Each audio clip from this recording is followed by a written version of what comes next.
Welcome into the Triple Play Fantasy Baseball Show. Hit that intro.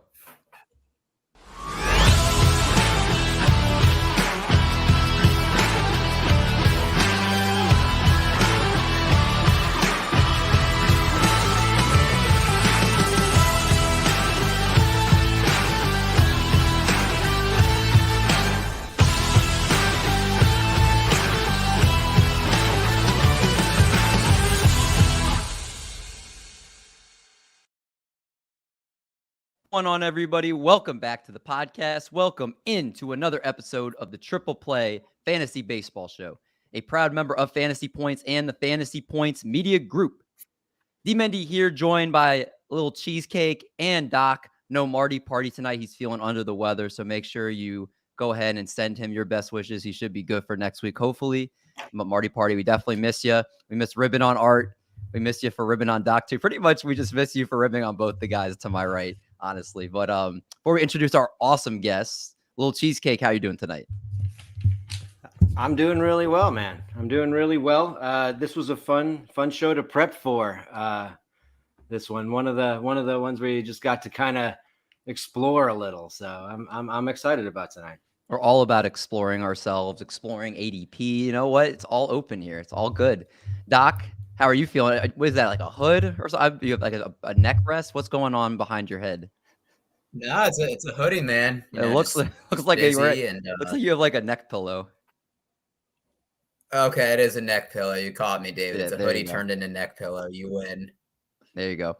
Was work okay today? It sounds like you were busy. You barely made the show in time. Yeah, man. It's weird having a job where I'm not fully remote. So we all feel bad for you, but for our listeners, we feel really the opposite of bad. We feel great for you guys tonight because we have an oldie and a goodie here. If you guys listened to Triple Play Fantasy way back in 2020, this man came on April 19th, 2020. One of our first guests when we used to record on the Anchor app. When I used to say, like every other word. Cheesecake would talk longer than he does now, believe it or not. And Doc was Doc. But this man, let me tell you guys, we welcome in a man that I would say stud.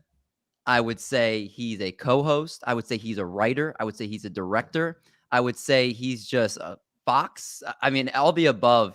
This man has it all. He's also, just so you guys know, the co-host of the Wins Above Fantasy podcast, staff writer for Pitcherlist, the creative director for Sim and Tell, which I don't think we've even talked about that before. So we'll have to talk about that. He's also an obsessed Chelsea fan. And guys, again, near and dear to our hearts and near and dear to yours, too, if you're not familiar with him. He is Van_verified on Twitter. Van Burnett, what's going on, man? What's up, Mendy? Art, Doc, guys.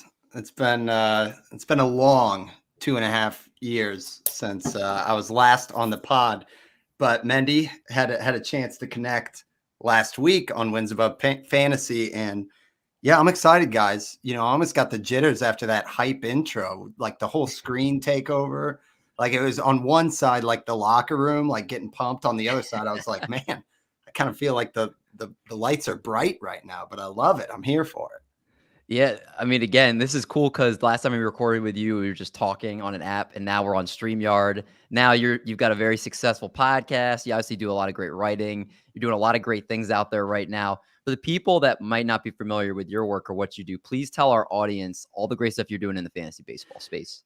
Yeah, so I'm with Pitcherlist. I've been with Pitcherlist for about 4 years. It felt like it was at the dawn of kind of the StatCast era. My first piece was a breakout on Kevin Newman, but don't hold that against me. So it was years back. And then with the podcast boom around the industry, which of course, like Nick and Alex had already been doing it, they kind of cascaded, a dozen or so podcasts a couple years back.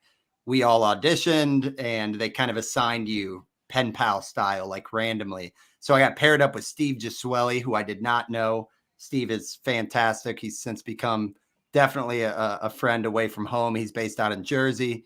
He flew me out there for his wedding. It was the first time we ever met in person. His wife shouted out the pod on the altar. It was fantastic. But now we're like old pals. So we chop it up once a week during the regular season. Right now we're on every other week, but we're through the main Pitcherlist feed or our own show's feed, Wins Above Fantasy. And yeah, we're doing it once a week. I mean, I'll still do articles here and there, but honestly, the work life, you mentioned the creative director at Samantha, we're a marketing ad agency. So I feel like a lot of my writing and creative juices get dumped into my 9 to 5, and it can be beyond 5 very often. So bandwidth wise, like I'm in a really nice spot where I feel like the podcast is just like my ship for fantasy inspiration, and like any prep I want to do beyond that is icing on the cake. But usually it's enough to where, I'm doing my own teams. I'm doing a good enough job of my own teams. I'm doing enough to stay up with the times. And of course, still listening around the industry, listening to you guys, checking out all the sites. So yeah, it's all good in the hood, but that's kind of my rundown. Yeah, you're doing a lot of great stuff right now. And I know we talked about it on your pod, but Cheesecake brought up that just the lack of success that pods have and how much they continue. You guys have been doing it for a long time now. You've been in the space for a long time, and you've made it quite a name for yourself. And it's awesome to be able to reconnect twice in a week, honestly, us two at least. And then for these two guys to be able to reconnect after a couple of years here. Van, we're going to need you tonight because we finished our dynasty previews pretty much over the last couple months here. And so now we're kind of talking about players and ADPs. And tonight we got a fun episode with the holiday season in gear. We've got our ADP shopping spree. Nice. So we are looking on those shelves and we are looking for clearance items. We are looking for things that are discounted. We are like, oh my God, this is such a deal. We got to grab these off the hypothetical ADP shelves and put them on our fantasy team. So these are our favorite values as it stands right now going into the holiday season. Obviously, a lot of things can change between now and March, but right now, this is where it is. We're using NFBC ADP from October to now, which is approximately 137 drafts. So this is just to give you the reference point for that. And without Doc here, it's an even better podcast. So let's hop right in and let's go, Van, to the first player you have as a player you're going to grab for the ADP shopping spree. Who's that? Okay, I'm going to start with the attempt of going in kind of order of prominence or near the top of the draft board. So this might be a discount, but think of like a discount Rolex, right? Because most of these will typically be in like the 100s, 200s. I went a little pricier here just because I feel like we overlooked this part of the draft. And guys, I hate to even say it out loud. I'm fully expecting a little bit of backlash here, but with an ADP around 46 on the parameters I checked, let's double check, 45 on the ones you set. We got a second baseman, Jose Altuve. Mm-hmm. Now, here's my thought on Altuve. For one, you look around the pitching or the positional depth, second base is one that you absolutely need to plan for. The names around Altuve, in my opinion, come with a lot of risk with Ozzie Albies. He might be batting sixth, coming off the injured season. It didn't even look that good when he was in there. And then on top of that, I mean, you've got some other question marks that aren't far behind. It's like down in Miami, we got Jazz Chisholm. Obviously, he comes with, the shiny new toy factor, but he's also just dealt with the lower back injury last year. We don't know if his plate discipline gains are going to hold. But what I do love about Altuve is minus the shortened season, the 1 year I've rostered him, by the way, in the past like 5, when he was terrible, he has been so rock solid outside of that. And I just think as a very basic analysis, when you finish a draft, if you have Jose Altuve, you can look at the second baseman for every other roster and say, there's a really good chance that is not going to work out in a way that Altuve is going to work out for me. The barrel was up last year to 7.7, the highest it's been since the rabbit ball. His speed was up last year. I know he's getting older, but he hasn't really slowed down. I think with the bigger bases, we can expect he's going to be one of those guys that gets a nice little bump. The hard hit was down a little bit last year, and the BABIP was high, but I think that'll just pull him from what was basically an incredible season last year, where you weren't even signing up for the output that you got, where he hit 300, had 28 homers and 18 steals. Next year, basically what I'm throwing out is, as Eno Saris likes to say, the back of the napkin stat projection. I think we're talking 25 to 30 homers, 12 to 20 steals, an average 275 and up, and it could get as high as 300. He just did it. And he's still in the prime part of that order, probably 180 runs plus RBIs. I feel like this is Bo Bichette 3 rounds later at a worse position. I think Altuve is a nice little bargain. Yeah, last year stole more bases, I think, than people thought he would. Next year with the expected rise in stolen bases, that adds into there. He obviously hit for power. Kind of gave you he was probably one of the best bargains last year, because I don't remember what his ADP was last year, but I think it was even lower than this. And obviously he paid off. I think it was probably in like the 70s. Yeah, that sounds right. This is still way too low. I'm 100% with you, Van. Like, you know what you're getting with Jose Altuve, and it could be even better this year. And he's not a type of guy that seems like he needs the shift going away is going to impact his play at all. So Jose Altuve, I'm trying to look at the number second baseman he is off the board. I want to say he's probably like the 5th second baseman. Let's see. He's actually number 2 behind Marcus Semien. Yep. But yeah, I mean, and even Semien, I don't know if I've rostered Semien a couple times. I was big on him on the breakout season. It was one of my best calls, but toot my own horn. But Semien has a very volatile, and he was ice cold to start last year. So I get that he's Mr. Durability and he comes with a little bit more of that power speed combo, but you're going to have to ride out like in head to head some ugly, ugly weeks from Semien, where I think Altuve just, it's bizarre to call him a value because he's such a steady Eddie, but I think everyone else in that position is not. So I think this is like a zig when others zag type of thing. Yeah, and I think people have to make a decision at that point in the draft. You have Jose Altuve going around pick 43 and then Jazz Chisholm going around pick 50. Very different directions you can go. You can go the steady floor, you know where you're going to get with Altuve, or you chase the upside, the what everybody dreams of with Jazz Chisholm. And so I think that's kind of, you decide how you build your team. I think Altuve is probably the safer way that I think many of us would want to go in that route for sure. But Doc, let's go to your first player you want to talk about. And just like Van did, let's go by descending ADP. So we'll start your highest ranked player and go down. Who is that? So for me, it's going to be Nick Castellanos. And I know a lot of people were disappointed last year. I think 129 is a really good ADP for him. And people are going to be disappointed. He had 263, 305, 389, which is a huge drop off from his 309, 362, 576 triple slash in 2021. The slugging percentage was the lowest since his rookie season. Hard hit and barrel percentage were career lows. And you think, what is the problem with that?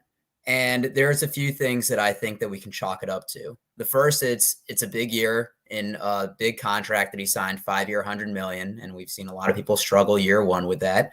It could also be a Phillies problem. They were underwhelming in the first half. They fired Joe Girardi, and then they made it to the World Series. He hit 251 the first half versus 288 the second half. You're going to now add Trey Turner into a lineup. He's going to be locked into an everyday role with Bryce Harper out. He had 7 stolen bases last year, which were a career high. And I think looking at Nick Castellanos' career, he's played for the Tigers and he's played for the Reds, 2 historically losing organizations. And sometimes when you looked at him playing last year, he didn't necessarily look as interested. But I think with the postseason success the Phillies had, you really kind of saw him turn a corner. And I think he comes a little bit more motivated into spring training this year. They are going to have a full season. There's not going to be the threat of a lockout. So I think, yes, once again, he was underwhelming last year, but at 129, I'm all over that. Yeah, he's projected on Roster Resource to be hitting 5th in the Phillies lineup, which is a very valuable spot with Trey Turner up top. You have Kyle Schwarber, who gets on base a ton, even though he doesn't hit in terms of batting average and strikeouts, he does get on base. And then obviously the sluggers in front of him with Rhys Hoskins and JT Realmuto. But he should have plenty of RBI opportunities if he can do anything like he did in the second half. That's a pretty good value after pick 100 there, Doc, to lead it off there. All right, let's go to you next. Let's go to your player to go in descending ADP wise. And I feel like you have there's certain energy I could pick up from you in our private chat talking about our guys. And I know you're pumped to lead off with this first one. I am. I keep drafting him. In all the drafts, I have him in every single one. I have Andrew Vaughn. I really think this is a year for Andrew Vaughn to start to take a next step in his development and to become, the type of hitter he's going to be. He's just past 1,000 plate appearances in the bigs. His batting average has been good. his entire time up. His hard hit percentage has been good. His K percentage is under 20. He doesn't walk a ton, but that's not a huge deal. The big problem with him is that he hasn't had a position the last few years. His at-bats have been a little bit shaky because he's been taken out for defense. Last year, he played the outfield 89 games, first base 23 games. I expect there to be about 130 games at first base for him at least this year. And his at-bats per game are going to go up with that. Therefore, I think when you start to see what his at-bat total, what sort of numbers you're going to get from him, the Steamer projections are pretty good. 24 home runs, 70, about 150 total runs plus RBIs. I think he can do better than that. I think that his RBI numbers are going to go up because I am hoping and guessing that he might end up the number 4 or 5 hitter in that White Sox lineup. And if they're fully healthy, there's going to be a lot of RBI opportunities for him. And I really like where he's going, about pick 140 right now, especially with the outfield and first base eligibility. That's a really juicy pick for me. Yeah, and like you mentioned, first base now with Andrew Vaughn, as also Vinny mentioned. Shout out to Vinny too, who I think it got me really hip to Sal Frelick of the Milwaukee Brewers, who's going, I think his ADP is like right near 600. And he has Vinny compared him to Stephen Kwan, the type of contact that he has, and he could be starting the year up with the team. He's basically free right now. He's not going to make this show, but he does need to be mentioned as somebody that you guys can pretty much get at a humongous value. Andrew Vaughn, I love the call. 17 home runs last year, led the White Sox. They talked about them having a power approach where they pretty much minimize power and emphasize contact. So that, I think, can go up a lot this coming year. So Andrew Vaughn's got all the room in the world to really develop into the hitter we all thought he would be. And I think it's going to be an awesome year for him. The first player I'm going to bring up, Tristan McKenzie, who I believe his ADP is changing like every day. I feel like right now his ADP is 95. And I think him getting near the 100th pick is a mistake. I think he's somebody that could start trickling down maybe, 20, 30 spots. Tristan McKenzie is, I think we saw it towards the end of last year. Obviously, the season-long numbers do look great, but his last 71.1 innings, he had a 2.40 ERA. And over those 71.1 innings, that's 11 starts, he had 77 strikeouts. Now, one of the things that's interesting, and you read an article on the Akron Beacon Journal from Stephen Kwan, where he said, when the ball's coming out from Tristan McKenzie, it's like coming from the treetops. It feels like it's on you. And that's how he's got such a good fastball because I think he's like 6'7". So the ball comes on you really quick. Obviously, he throws upper 90s. And when you have a hitter like Stephen Kwan, who is arguably one of the best contact hitters in the game, saying he's having a hard time picking up when Tristan McKenzie throws, that's a big deal. And one of the reasons Tristan McKenzie was struggling too was Tristan McKenzie couldn't locate the strike zone. That also improved over those last 11 starts. And I'm just really excited about Tristan McKenzie. One of the things I use for my process when I'm trying to find breakouts is I look if a pitcher has a really, really good pitch in terms of run value. And Tristan McKenzie, his fastball had an elite -17 run value, one of the best in baseball. He also has a great curveball that he was able to control and start locating in the zone. He also has a sub-1 whip, 0.95 whip. Home runs obviously being the biggest thing, but we've seen Garrett Coles, we've seen Justin Verlanders, these type of guys have low whips. They can give up the solo home run and still be fine. Tristan McKenzie is the next pitcher going inside the top 100 to break out. I'm trying to leave as many drafts as I can with him. We saw the glimpse of the breakout over his last 70-plus innings last year. You got to get Tristan McKenzie on your team. All right. Is that your this year's Dylan Cease? No, it's not. It is not. I said it has to be outside the top 100. I will get. I'm going to ask every player if you break down if that's cool. I'm not going to break all of them down as much like that, but that's a pitcher in the top 100. I'm trying to get a lot of. Van, let's go to your next guy. Yeah, so I mean, I love the names you guys threw out there. In this range, kind of moving back to the back half of the top 100.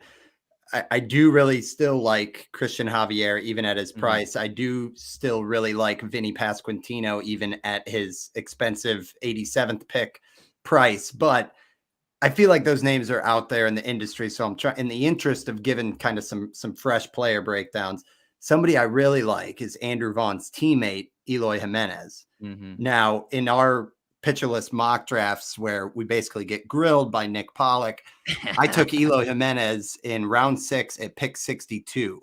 His ADP right now is pick 86. So even with that 24 pick jump, Nick gave me the coveted seal of approval on the pick.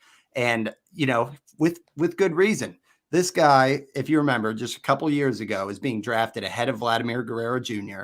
He came up as basically a generational hit power prospect. And in 2021, yeah, that ADP was in the 30s. He had a hamstring injury in 22 last year and basically was riding the slump that the entire White Sox team was with La Russa. Now that La Russa's out, I think we're going to see a much better clubhouse there. And in the second half, Eloy completely turned it on with a 949 OPS when he had 14 of his 16 home runs. He finished the season with a 295 batting average. So, I mean, this guy he's just such a pure hitter. He reminds me of basically a Yordan Alvarez type of build, and he's still just 26 years old. Of course, there is a health bet at play here, but if Eloy stays healthy, that's all that has to happen. And I think you are looking at a lock to make value on this. Right now, he's projected by Steamer for a 272 batting average, 32 homers, 80 runs, 97 RBIs. If he just did that, he's already the 40th hitter on the auction calendar. He's already a value on pick 86. But I think there's a lot of room for growth there.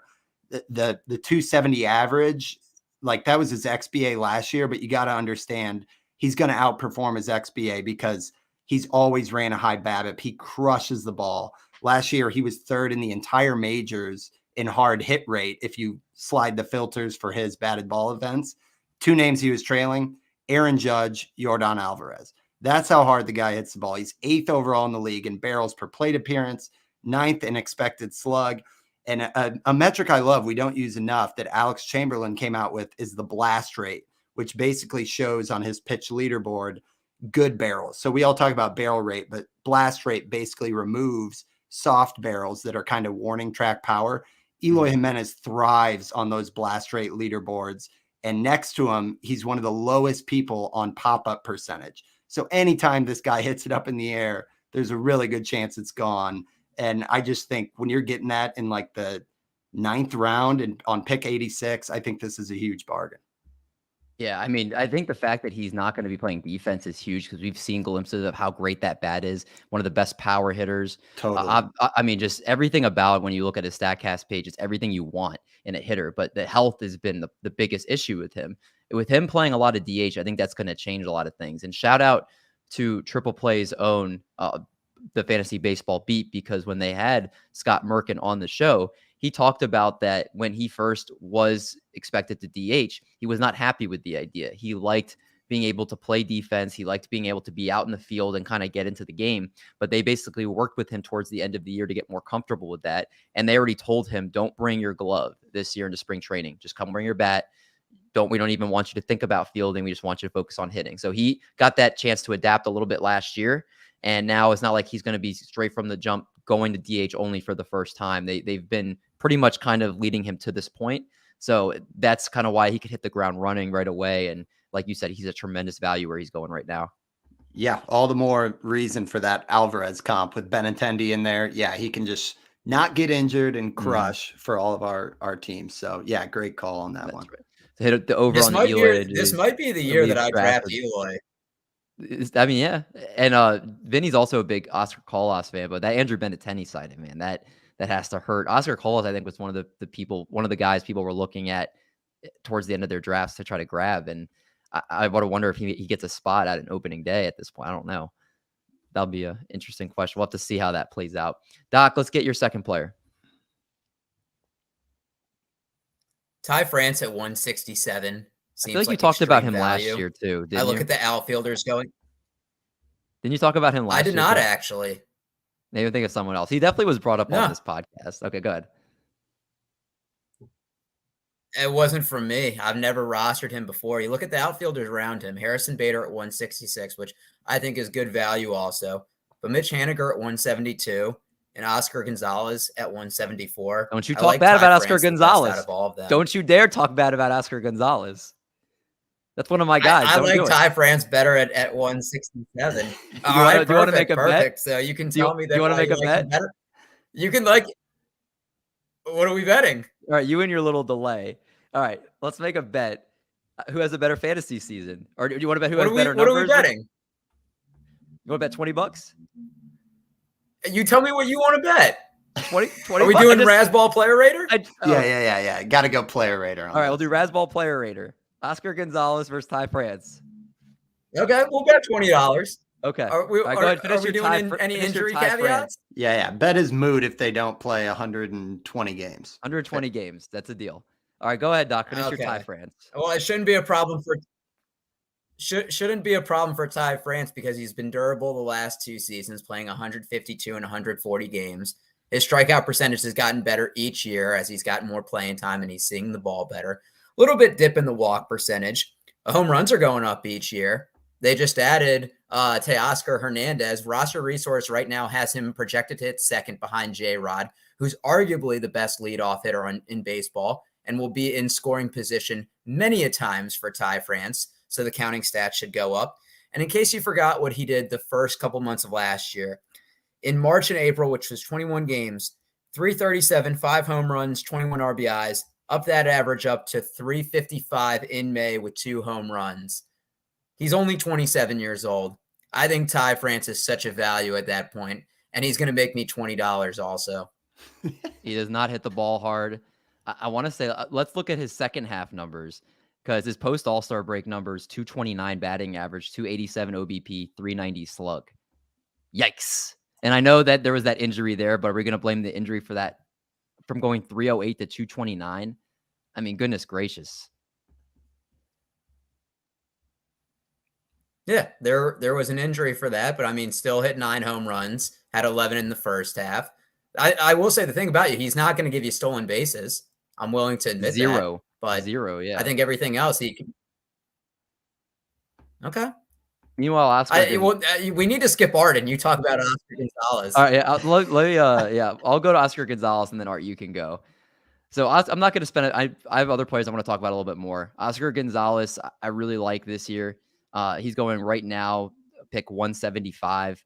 I think he's like the Walmart version of your favorite outfielder at this point. Like you can get him cheap and he gives you a lot of stuff. Guys earlier will give you a 296, 327, 461 slash line, 11 homers, 43 RBIs, only in 91 games. So barely over half the season. That's projected pretty much in a full season with 20 plus home runs and probably 70 plus RBIs.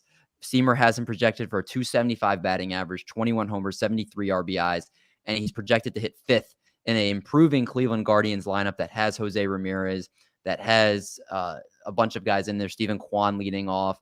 Obviously, we saw a career year. Oh, how are they improved? It's basically the same as last year. They saw a career year from Ahmed Rosario and Cleveland's pesky. They almost made the playoffs they did make the playoffs this year, almost made it to the ALCS. They brought in Josh Bell, right? They brought in Josh Bell to play first base. I totally forgot about Josh Bell there now. And one of the reasons can't forget about Mike Zunino either. I mean, he'll hit 20 home runs and strike out 200 times. But this is basically with Oscar Gonzalez, he struck out in under 20% of his at-bats at the major league level. And that's something that's actually been pretty consistent with him. He struck out in just 14% of at-bats in 41 games in AAA, consistently below a 20% strikeout rate, and also found his power stroke in September at 6 home runs in September. Zone swing percentage is above average, while zone contact percentage is about average right now. He's aggressive. If you look at his first pitch swing percentage, it's very high. He's going to have a chance for RBI opportunities, doesn't strike out a lot while he swings very aggressively. I think it's a recipe for a lot of success here for Oscar Gonzalez, and his name doesn't carry a lot of value. People don't talk about him, but I think he's going to be that guy you put in your 4th outfielder and he just produces for you. He's going to be quietly a 20 plus home run, 70 plus RBI, give you a 275 batting average, maybe 4 or 5 steals. And that's fine with me at that range. All right, LC. 4 to 5 steals after having 1 stolen base in 91 games last year. Interesting. You didn't mention that putrid 3.9 walk percentage or that extremely high 345 BABIP. Are we talking about walks? Ty France doesn't walk either. What are you talking about? Ty France walks more than Oscar Gonzalez and has one less stolen base. Ty France walked Oscar Gonzalez 5.7. had one. Ty France has a 5.7% walk rate. Are you like gloating that he has a 2% higher walk rate? They're both sub 6%. They both don't walk. Yeah, and they both don't steal many bases. So it's basically who's the better hitter.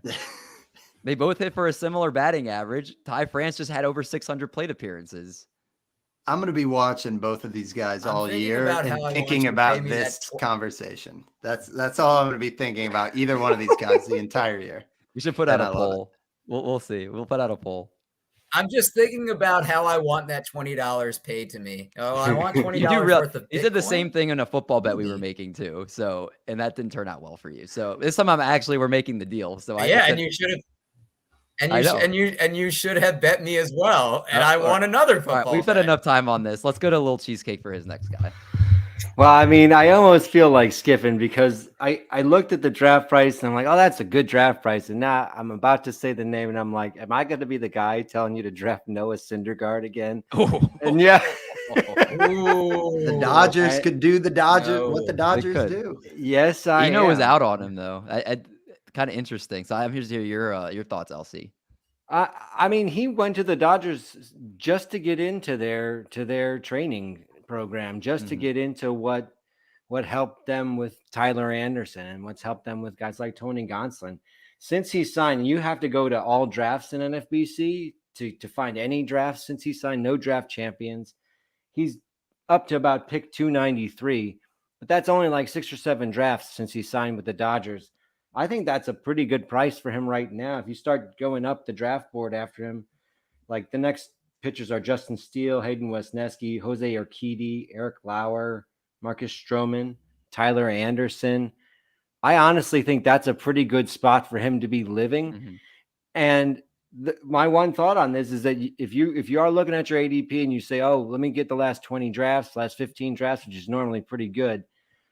After this signing, it is going to be up from that last 15, 20 drafts. And it went up about 100 picks. Oh, it went up that much. Wow. Yeah. So he was at about 385 and he's in the low 290s right now.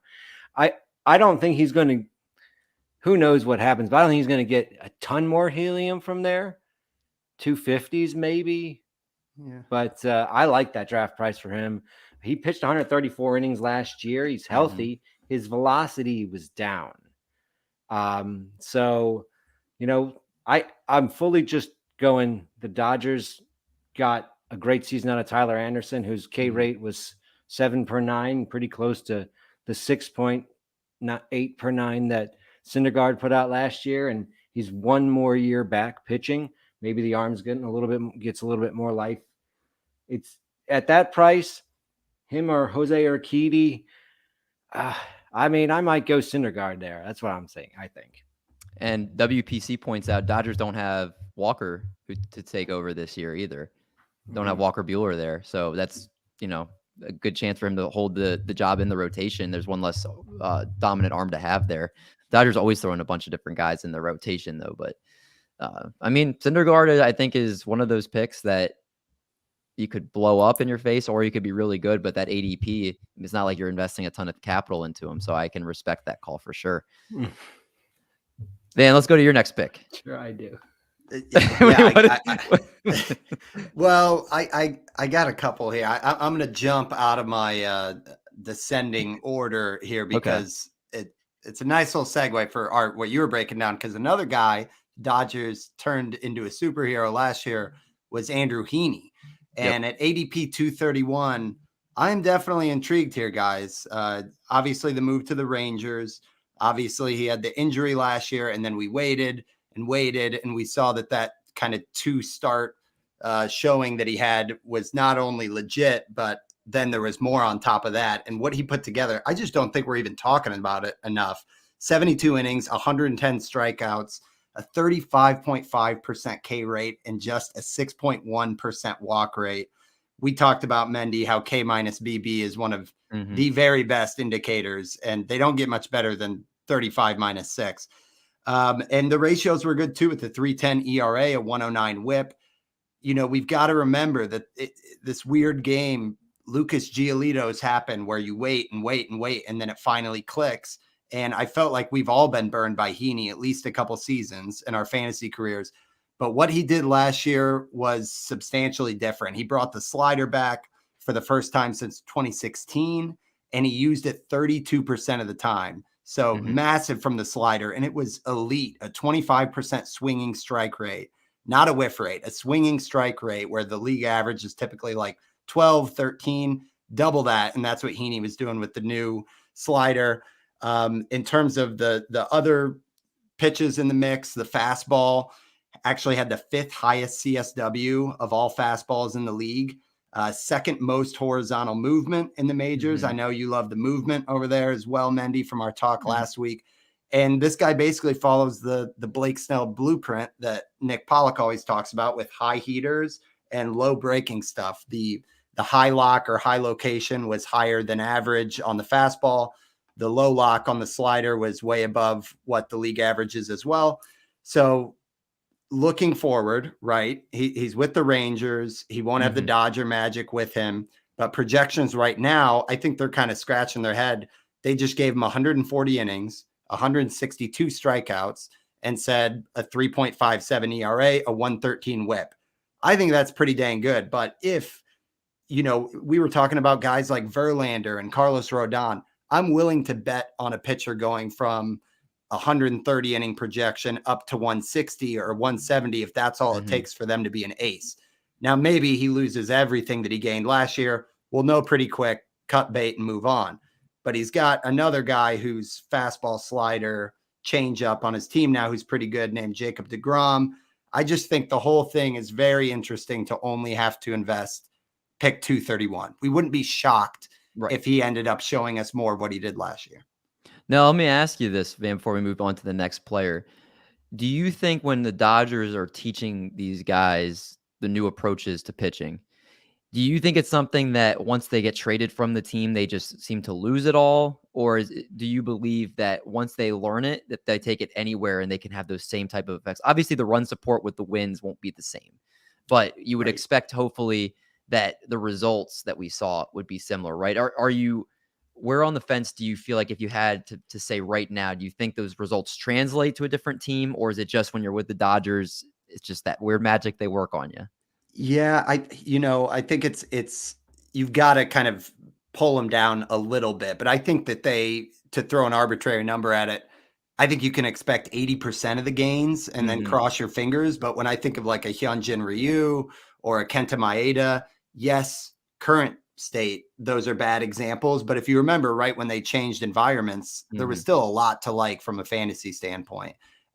This will be one of the best litmus tests of all of those to see, to go from a 35% K rate and the control down to 6%, even if he pulls that to like 32 and 8 or 9, that's still like a inning for inning. Like that's where Dylan Cease is at, you know what I mean? So it's like, it's going to be exciting to see. And I think that to only pay, like an 18th, 19th round pick on it, I think it's fully worth the investment there. I like it. And under 1.5 IL stints for Andrew Heaney. Yeah. I mean, probably over, but if you can backfill, if that allows you to add a guy that's just surging, it's not the worst thing. It's like the old Rich Hill clause, I love that. Rich Hill clause. Doc, let's go to your third player. Who's on your list? I'm liking the value of Eduardo Rodriguez at pick 334. I don't have as many stats to back it up. I think what he went through last year with a personal issue, that can weigh on you. And just, we have to remember we're all humans at the end of the day. And I think especially when you have a high pressure job like he does in the first year, you kind of overanalyze everything. I mean, I'm looking, his K percentage was the worst of his career, coming off a year in 2021 where it was the best at 18.4%. I mean, Van brings up the K minus walk percentage. In 2021, it was 20.4%. In 2022, it was 9.7%. That's a really big drop off.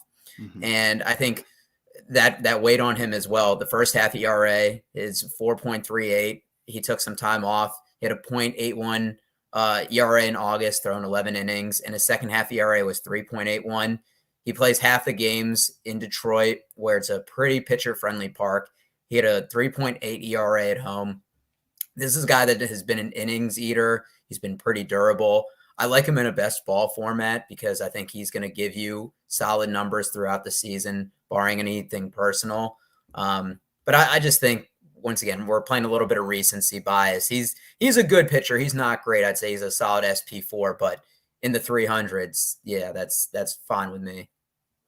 I can dig that. I mean, again, when we're talking about these bargain shopping values, you don't have to spend a lot of draft capital to get these guys. So if they don't work out, for the most part, you can just cut bait with them and move on. We are all, each Van, Doc, Little Cheesecake, and myself, we're all looking at these guys as we see stuff in their profile we like for next year. But again, you don't have to break the bank to get them. So just take what you're hearing from us. And if there's certain players you like, look to get them. If you don't like them, it's all good because they don't cost you a lot. So you could just move on and get other guys. LC, your next player.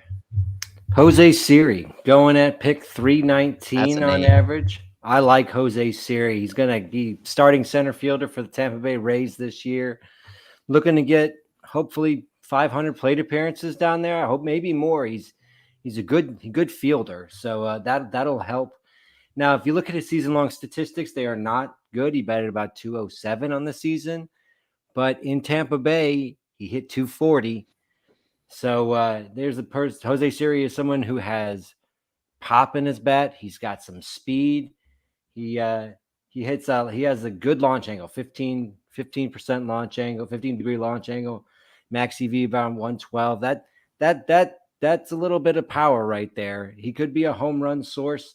The problem is the strikeouts. He strikes out over 30% of the time. You're going to have to live with that. It seems like that's a part of his game.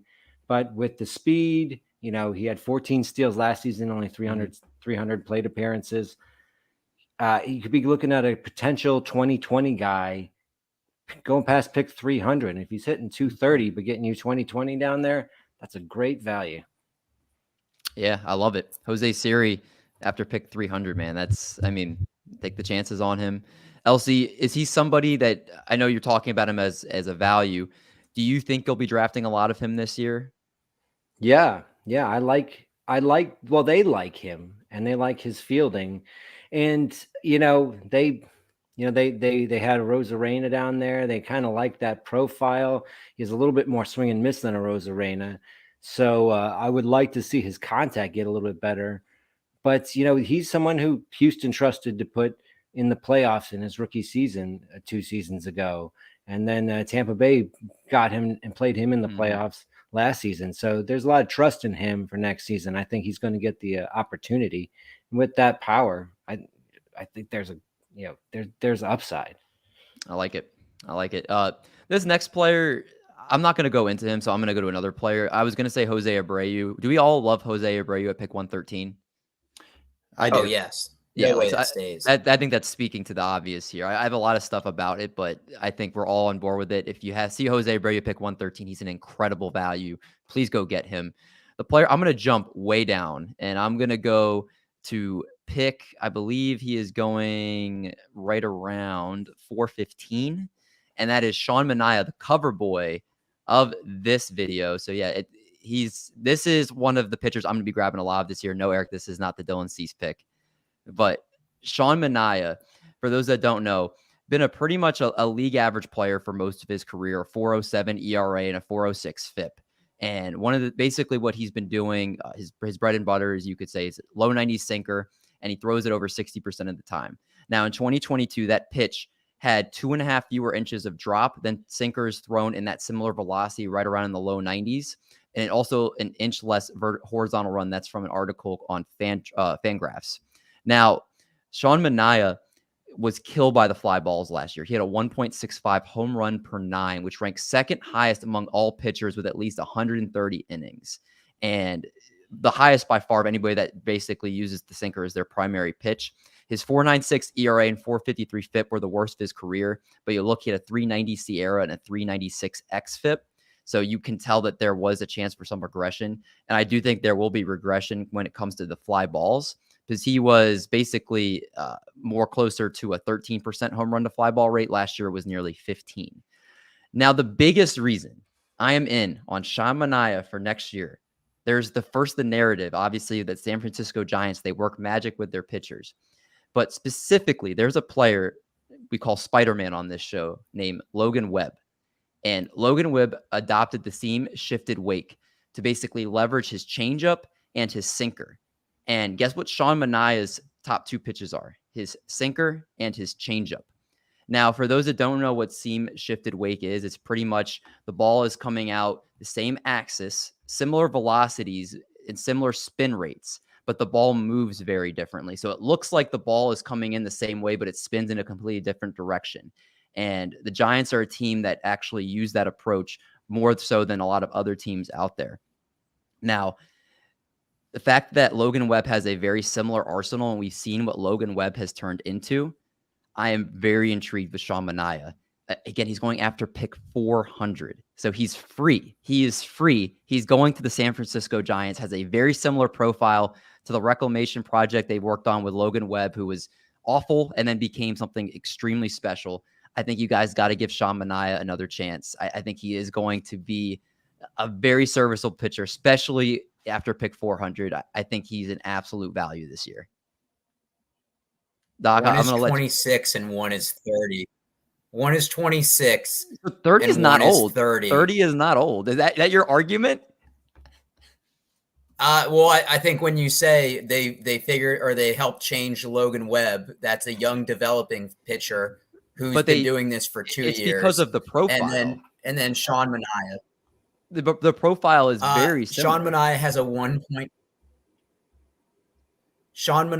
1.22 career whip. And when we had our buddy Scott Genstad on the show a couple of years ago, I remember him saying this about Manaea, is there's very few people in the league that seem like they get hit harder by losing a few ticks off their fastball. He plays in a great hitting division, is going to have to go to Colorado, has to face the Dodgers, has to face the Padres. The Diamondbacks could have a good young team. I mean, yeah, you're not investing a lot in the 400s, but I don't think that you're going to see this turnaround. So where do you think, Eric, if you had to say right now? Can we make another? Okay, what's the bet? Can we make another bet? Sure, what's the bet? Let me find a pitcher around him, and I'll see, and I'll find one that I like better. All right, let's run through then, and like Vinny, he got shifted to the bullpen last year. That's so bad. Yeah, but the Giants, I think, are going to work with him and really get him back to what we saw him more in Oakland. I feel like so confident in a bounce back from him. I will eat my words if I'm wrong, but again, you're also getting him free. So if people watch this, draft him, like he's not costing you. You get him with your last pick, and you're good. Like I'm all in. He costs you your sanity when he sucks. We'll see. Well, we got some good bets going. Let's quickly, with the last 10 minutes or so, we'll go around the horn. Just kind of give us a quick version of your last guy here. Van, I know you have a bunch of guys prepped, so give us your favorite one that you have left and why you want to draft them. Man, you want a hitter or a pitcher? Why don't you give us a hitter? Pitcher. Or whatever. Tiebreaker? No. Art, tiebreaker? I need pitcher recommendations. Okay. Well, this one, you guys will probably be blue in the face from hearing about it last year, but I don't think it's time to move on from Aaron Ashby. I get it, guys. It was frustrating. I had him rostered. I was dropping him, adding him. Let's start off by saying this is a 19th round ADP, 19th round. When you guys look at how close he is for it to click and for him to become an ace, it looked way more outlandish for Corbin Burns before it worked out for Corbin Burns. Right now, Aaron Ashby had the 4th best, even last year with the crappy season, 4th best ground ball rate in the majors, 15th best at limiting hard contact. In a terrible year, he still had the 7th best CSW, called strikes plus whiffs, in the majors. The slider is just elite with an 18.6% swing strike rate. And last year, to talk about kind of the luck factor, that slider had a 364 BABIP against. So I think we're going to see much better, positive regression, if you will. And then on top of that, I get that the sinker is the trouble pitch. That's what everybody picks on. still had a 30% CSW, well above kind of the league average of like a 27, and an elite ground ball rate on that sinker pitch. Throws at 96 miles per hour. He's just 24 years old. I get it that he's got to figure out the command and control, but again, kind of like Heaney, if we wake up in July and Aaron Ashby is lights out, we saw him strike out 12 in one game last year. Like, I watched a lot of his games because I rostered him. When it was working so well. It's just he was his own worst enemy on the mound. I wouldn't be shocked if we're in July and we're saying like, oh, well, yeah, Ashby, I was 1 year too early. We got to remember not to let our recent burns like impact our new drafts. So that's my somewhat condensed version. But Mendy, I know you were huge on him last year. Are you going to have any shares this year? I'll definitely get some because I don't want to like be out on him. If the breakout still looks like it could be there, but it's not as cheap as it was last year. I think he was like in the late 200s, early 300s. Now he's 230. So, but I mean, like you said, the high ground ball profile, high strikeout profile.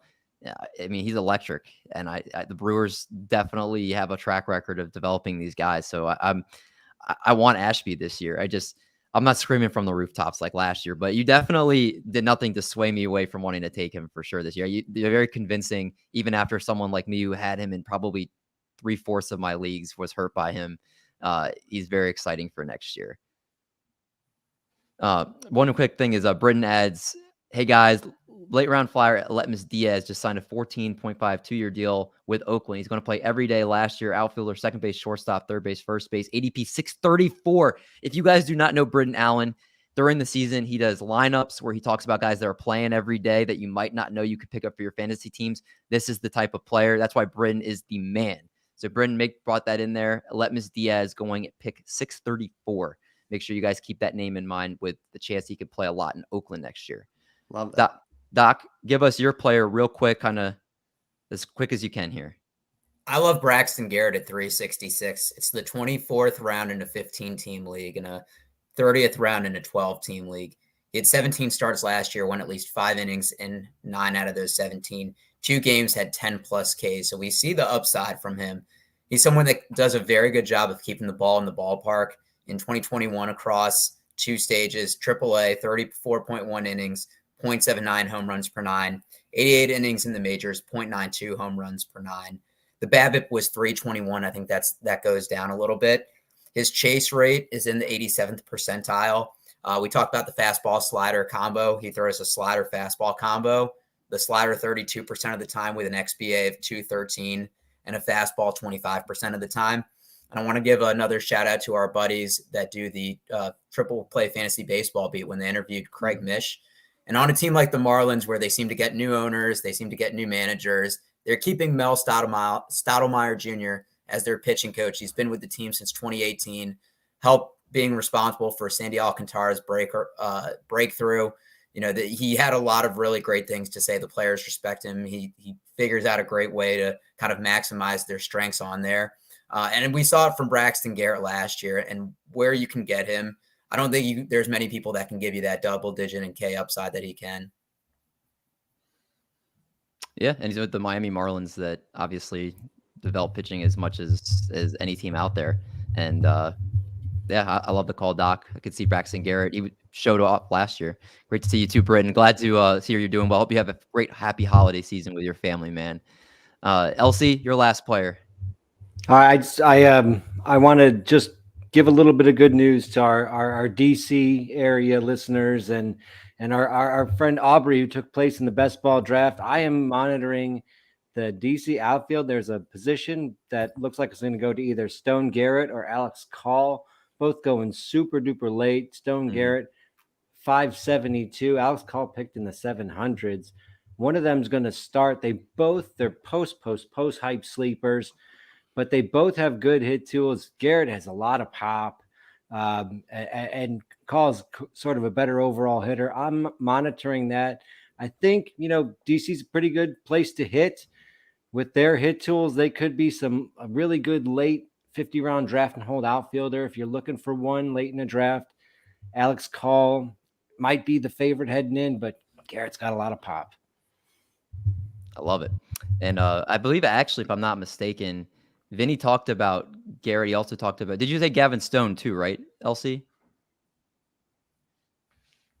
You didn't? Stone Garrett. I did. Or Stone Garrett. Why did I think Gavin Stone? The Stones got me mixed up. Is Vinny mentioned Gavin Stone earlier, but Stone Garrett, I love he also pitched really well in a little amount of time last year.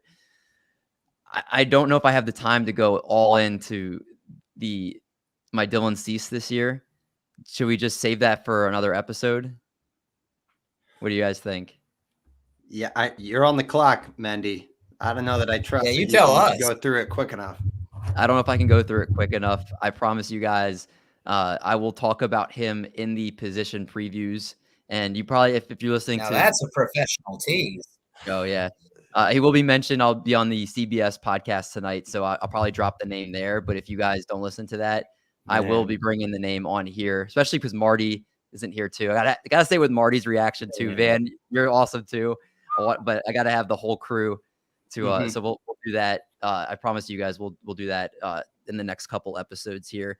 But regardless of that, we have a ton of great names. Van brought the energy. Van brought some amazing names here. And Van, I gotta say, man, having you on the second time was even better than the first, as great as that was. And I just want to say thank you for your time. Thanks for hanging with us. And please plug all the great work that you're doing. Well, thank you guys. You guys are doing awesome work here. But yeah, Steve Gisueli and myself are on Wins Above Fantasy. We're every other Friday leading up through the Super Bowl. And then we're every Thursday, pretty much. We come out, we do all-purpose fantasy stuff. So a lot of kind of underperformers, StatCast, under the hood stuff. But yeah, you guys can follow the podcast at Wins Above Pod, and I'm on Twitter at Van_verified. I've not paid up for a little blue check mark, so I just got to work it into the name there. But yeah, and then I'm with Pitcherlist, so can find our show on the main feed on Spotify or Apple. And then yeah, I usually do 1 or 2 articles a year, so probably going to keep doing that. But thank you guys so much. This was a blast. I'm done with work for the holidays, which is amazing. So doing this is like, it's the best kind of work, and it's a total privilege. So thanks for having me on. Loved having you back on, man. And I know this won't be the last time, sure. We're not going to wait 2 years to have you back on the show. Make sure you guys are following him on Twitter at Van_verified. Make sure you guys are following the podcast. Make sure you guys are following his written work, everything at Pitcherlist, and his podcast on any podcast platform. Say the name again for the people in the back, Van. Wins Above Fantasy. Wins Above Fantasy. Make sure you guys are checking that out. Again, if you're looking for some of the best podcasts out there, nobody does it better than Van. So make sure you guys check that out. For Doc, for a little cheesecake, for D-Menu, we're going to make like a bread truck and we're going to haul these buns.